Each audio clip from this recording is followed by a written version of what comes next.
الحمد لله رب العالمين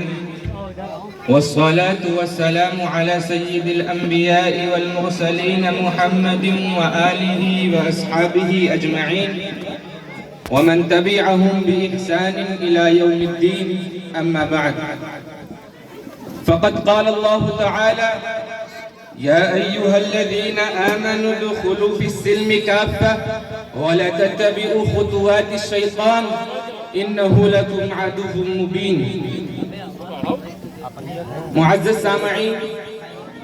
میں نے آپ کے سامنے ابھی قرآن کریم کی ایک آیت تلاوت کی ہے جس کا ترجمہ یہ ہے کہ اے ایمان والو، اسلام میں داخل ہو جاؤ اور شیطان کے نقش قدم کی پیروی مت کرو کیونکہ وہ تمہارا کھلا ہوا دشمن ہے۔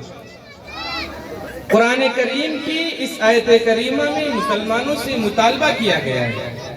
کہ جب تم نے اشہد ان لا الہ الا اللہ و اشہد ان محمد الرسول اللہ کا اقرار کر کے اسلام کی عالی شان قصر میں قدم رکھ دیا ہے اور گلشن دین میں اپنا نشیمن بنا لیا ہے تو پھر اسلام میں مکمل طور پر داخل ہو جاؤ، اس لیے کہ اسی میں تمہاری نجات ہے، اسی میں تمہاری ترقی و سربلندی ہے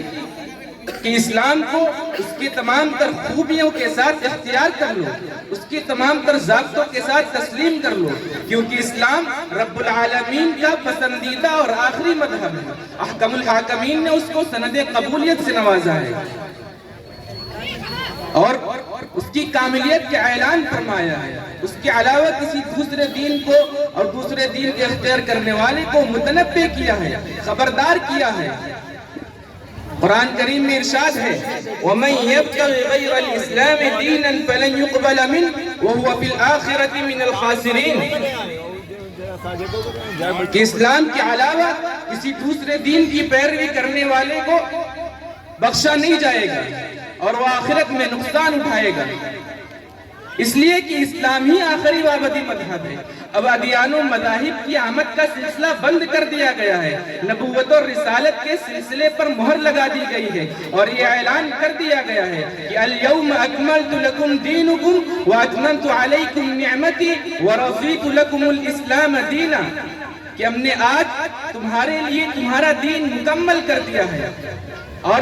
تم پر اپنی نعمت تمام کر دی ہے اور تمہارے لیے اسلام کو دین پسند کر لیا ہے۔ محبان اسلام، اسلام اللہ کا پسند کردہ دین ہے، لہذا ان الدین عند اللہ الاسلام کہہ کر کے اللہ تعالیٰ نے اس کی مقبولیت پر مہر لگا دی ہے اور فرمایا گیا ہے کہ اگر تم سربلندی چاہتے ہو، کامیابی چاہتے ہو، فتح و نصرت چاہتے ہو، خیر و برکت چاہتے ہو، قوت و عظمت چاہتے ہو، شان و شوکت چاہتے ہو، تو اسلام کی تعلیمات کے عملی پیکر بن جاؤ، اسلام میں مکمل طور پر داخل ہو جاؤ، اسلام کے رنگ میں رنگ جاؤ، اسلام کے رنگ میں رنگ جاؤ۔ تمہارا ظاہر و باطن، تمہارا قیام و طعام، تمہارا قعود و برخاست، سب کے سب اسلام کی روح پرور تعلیمات اور حیات آفرین نظام کے تابع ہوں۔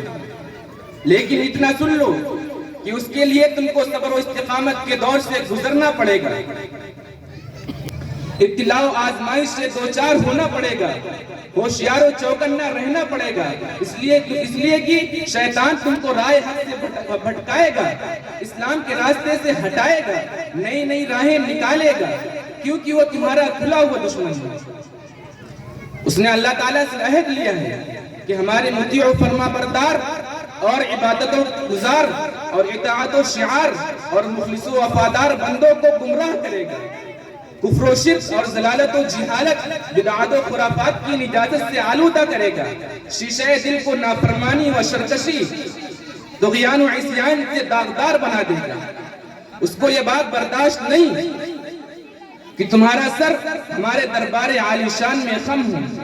تمہاری راتیں ہماری طاعت عبادت میں بسر ہوں، تمہارا دن جہاد فی سبیل اللہ میں گزرے،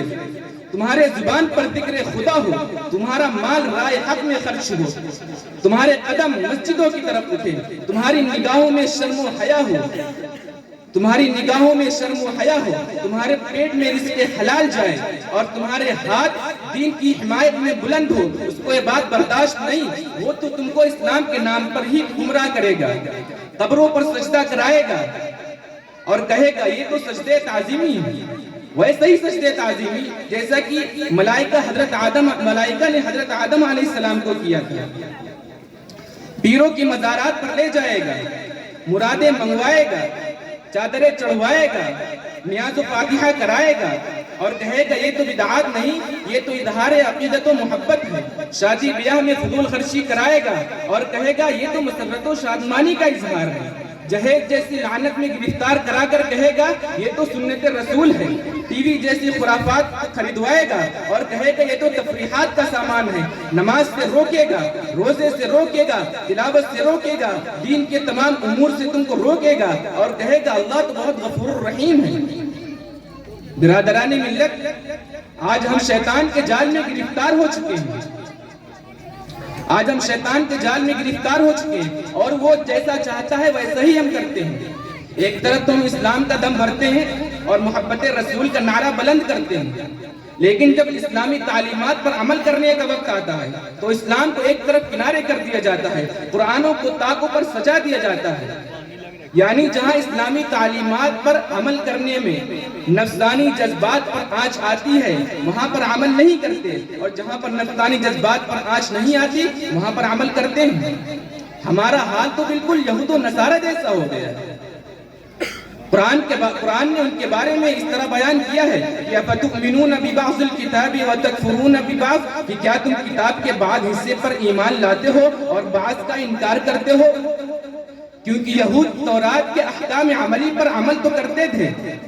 اس کے بعد حصے کو تو مانتے تھے لیکن بعض کا انکار کرتے تھے۔ معزز سامعین، آج مسلمانوں کے اوپر ذلت و رسوائی کے بادل چھائے ہوئے ہیں، محکومیت و مغلوبیت کی فضا طاری ہے،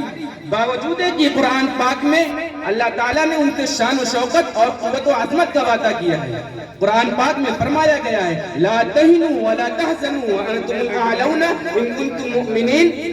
کہ پس ہمت مت رہو، غمگین مت ہو، تم ہی سر بلند رہو گے اگر مومن رہو گے۔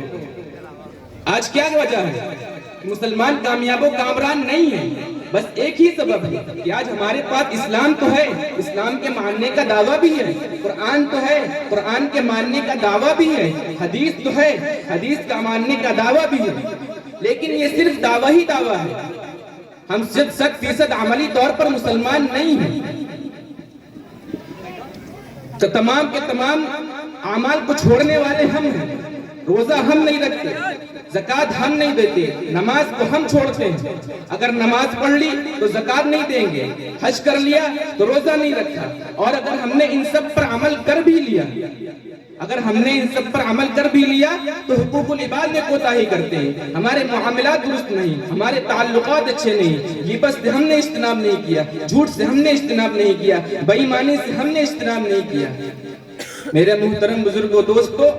اگر ہم نے 100% مسلمان پر کر عمل نہیں کیا تو آنے والے وقت میں ہمارا یہی حال ہوگا اور ہمارا مستقبل کہیں اس سے زیادہ تاریک ہوگا۔ میں اپنی اس بات کو علامہ اقبال کے شعر پر ختم کرتا ہوں کہ سبق پھر پڑھ صداقت کا، عدالت کا، شجاعت کا، سبق پھر پڑھ عدالت کا، صداقت کا، شجاعت کا،